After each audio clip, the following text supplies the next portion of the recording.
Today, we're diving into some exciting news about Samsung's upcoming flagship, the Galaxy S25, expected to be unveiled early next year. There's a lot to unpack, so let's get right into it. Samsung is anticipated to introduce significant redesigns with the Galaxy S25, and there's been a lot of buzz about what we can expect. One of the most exciting aspects is the chipset configuration. Reports suggest that Samsung may utilize two different processors depending on the region: the Snapdragon 8 Gen 4 and the Exynos 2500. The Snapdragon 8 Gen 4 is expected to power the Galaxy S25 in some markets, while others will get the Exynos 2500. Both processors are touted to deliver substantial performance improvements, but the Snapdragon 8 Gen 4 in particular has been grabbing headlines for its exceptional GPU capabilities. According to credible source Digital Chat Station, the Snapdragon 8 Gen 4 will feature incredibly robust GPU, promising enhanced graphics capabilities. This chip is reportedly capable of running Genshin Impact at its native 1080 resolution. Now, if you're familiar with Genshin Impact, you know it's one of the most graphically demanding games on smartphones. Typically, the game runs at a default resolution of 720p, and even then, many phones struggle to maintain a smooth 60 frames per second at maximum graphics settings. Seeing Genshin Impact run at 1080p natively on a smartphone is a huge leap forward in mobile gaming performance, and it's exciting to see what the Snapdragon 8 Gen 4 can bring to the table. Qualcomm has reportedly accelerated the development of the Snapdragon 8 Gen 4, aiming for a launch date of October 1, 2024. This upcoming flagship chip is rumored to be crafted using TSMC's 3nm process and will feature Qualcomm's proprietary CPU core Oryon. For some context, these Oryon CPU cores are already being used in the Snapdragon X Elite chip designed for ARM Windows laptops. Qualcomm has already showcased the performance of the Snapdragon X Elite, so there's a lot of anticipation for the Snapdragon 8 Gen 4 to deliver similarly impressive performance. However, not everything about the Snapdragon 8 Gen 4 is without concerns. Some rumors suggest it might not be as power efficient as its predecessors, the Snapdragon 8 Gen 2 and Gen 3. This could be a trade-off for the enhanced performance and graphics capabilities. Interestingly, the Xiaomi 14 is expected to be the first device to feature the Snapdragon 8 Gen 4, possibly debuting around mid-October 2024. Following closely, certain variants of the Galaxy S25 are speculated to incorporate this powerful new chip, with an announcement expected in early January 2025. Aside from the chipsets, the Galaxy S25 is rumored to come with upgraded camera sensors, which should please photography enthusiasts. Enhanced design and performance are always a given with Samsung's flagship releases, but these camera improvements could be a real game changer. That's all the exciting news we have for now about the Galaxy S25 and the Snapdragon 8 Gen 4. What are your thoughts on these upcoming devices? Do you think the performance gains will be worth it, especially with the potential trade-offs in power efficiency? Let me know in the comments section below.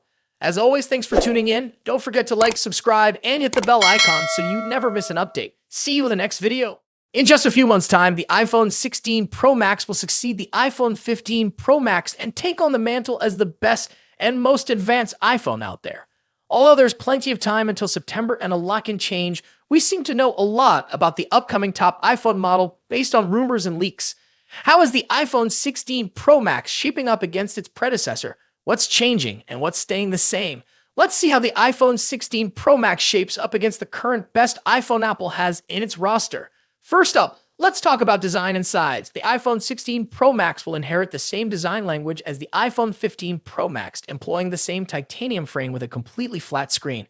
The major difference between the iPhone 16 Pro Max and the iPhone 15 Pro Max will be size. The upcoming iPhone screen will grow to 6.9 inches across, a significant bump over the iPhone 15 Pro Max's 6.7-inch display. To achieve this, they're likely shrinking the bezels down even further and making the phone itself slightly larger overall.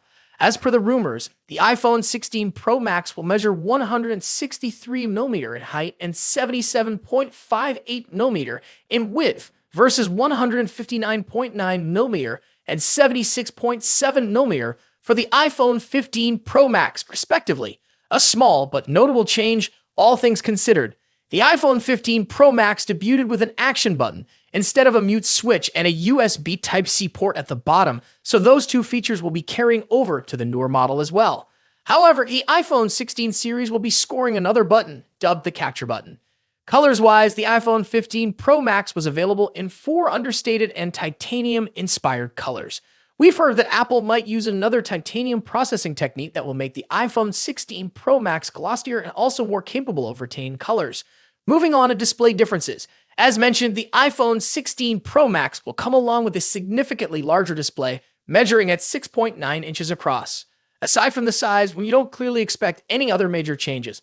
We're certainly getting a liquid Retina XDR display with an OLED panel delivering superb colors, contrast, and exceptional maximum brightness. The screen will support 120Hz ProMotion refresh rate, making scrolling through the interface and on-screen content way smoother. Now let's delve into performance and software. The iPhone 16 Pro Max will feature a second-generation 3nm chip, possibly dubbed Apple A18 Pro. As one can imagine, we expect that the Apple A18 Pro will have better performance than the Apple A17 Pro. Due to the heavily rumored focus on AI for both iOS and the iPhone 16 range, we expect that the iPhone 16 Pro Max will come with a much improved neural engine to take care of all the generative AI features. The iPhone 16 Pro Max will also be the first to debut iOS 18 with a focus on artificial intelligence features. The new iPhone 16 Pro Max will also support faster Wi-Fi 7 and a more power-efficient 5G modem, keeping you future-proofed on the connectivity front. Let's talk about the camera. As the iPhone 15 Pro Max delivers a host of important camera features, chief among which is the new 120mm telephoto lens, the iPhone 16 Pro Max could finally address one of the forgotten cameras that hasn't recently scored any significant overhauls, the ultra-wide. Analyst Ming-Chi Kuo believes that Apple will be introducing a 48-megapixel ultra-wide camera on the iPhone 16 Pro Max. When it comes to audio quality, iPhone Pro Max devices are always up there with the best, setting the benchmarks for all other manufacturers to measure up against. The iPhone 16 Pro Max will be no exception. The same generally applies to haptics too. iPhones are arguably the best devices when it comes to haptic feedback, giving us precise and accurate vibrations that are sufficiently strong yet not overpowering. Lastly, battery life and charging. The iPhone 16 Pro Max will reportedly feature a much larger 4,676 mAh battery compared to the 4,422 mAh battery in the iPhone 15 Pro Max. Charging-wise, we haven't heard anything about a potential charging speed increase, but we hope to see one on the iPhone 16 Pro Max. So far, the iPhone 16 Pro Max is shaping up to be a logical improvement to the iPhone 15 Pro Max, delivering key upgrades in important areas like screen size, performance, AI, and battery life. Thus far, we haven't heard anything particular about a potential price increase, so it's safe to assume that the iPhone 16 Pro Max will start at $1,199 for the 256GB version. Of course, if there's an iPhone 15 Pro Max in your pocket, then you'll probably have few reasons to upgrade to the iPhone 16 Pro Max. Stay tuned for more updates on the iPhone 16 Pro Max as we get closer to its release date. Don't forget to like, share, and subscribe for the latest tech news and reviews. Thanks for watching. Until next time, peace.